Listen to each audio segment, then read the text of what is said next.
Hello বন্ধুরা, শুভ দুপুর। তো এই যে খাওয়া দাওয়া নিয়ে চলে এসেছি। ডাল, আলুর চোখা, পাঁপড় ভাজা আর এই যে ডিমের ঝোল। ওই আঙুলগুলো ছড়া পড়ে যাচ্ছে।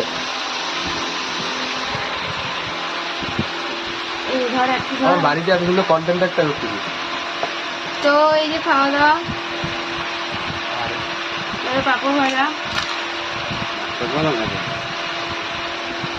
আসলে খাও। আমার ছেলে ফোনটা ধরেছে, তো আর ধরতে পারছে না, ওর খাওয়ার চেষ্টা করছে। তো চলো একটু কষ্ট করেই ধরলাম।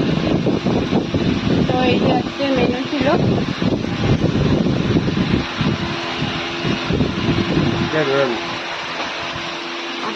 তোমার দর্শক ছেলেটা দেখলে টিআরপি পাওয়া হলো।